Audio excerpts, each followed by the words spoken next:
Hello everyone, welcome to our Java Collections Framework video series. In this first video, we will provide an overview of Java Collections Framework and explore its benefits. We will also get acquainted with the fundamental interfaces like collection, list, set and map and understand the differences between them. So let's get started. So overview of Java Collection Framework. The Java Collections Framework is a built-in library that provides a set of interfaces, classes and algorithms to efficiently manage and manipulate group of objects. It's an essential part of Java programming, making data handling more organized and simplified. So now we are talking about benefit of using collections. Now you might be wondering, why should we use collection in our Java problems? Well, collections offer several benefits. First one, increase efficiency. Collections are designed to optimize data storage and retrieval, allowing fastest access and manipulation of data. Second, code reusability.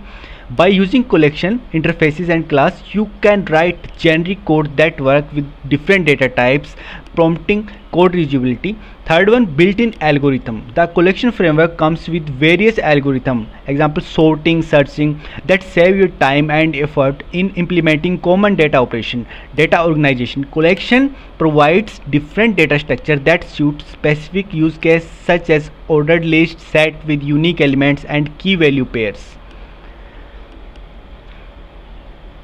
List, set and map interfaces. Now let's dive into the core interfaces of the Java Collections Framework.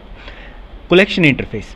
The collection interface represents a group of objects known as elements. It provides basic operations like adding, removing and querying elements. List, set and queue are sub-interfaces of the collection interface. Second, list interface. The list interface extends the collection interface and allowing duplicate elements. It maintains element in a specific order, making it possible to access element by their indexes.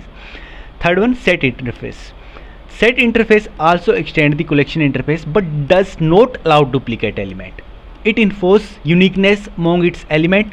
The fourth one, map interface. The map interface represents a mapping between key and values. It does not extend the collection interface, but it is an essential part of the collection framework. Each key in the map is associated with a unique value. Differences between collection types. Now let's understand the key difference between the collection types. Ordering. List maintain element in the order they are inserted, insertion order. Set do not have specific order, but some implementation like linked has set maintain insertion order. Map do not have a defined order, but certain implementation like linked has map maintain insertion order. Second one, duplicates. List allow duplicate element, set do not allow duplicate element, they enforce uniqueness. Map requires unique key but can have duplicate values.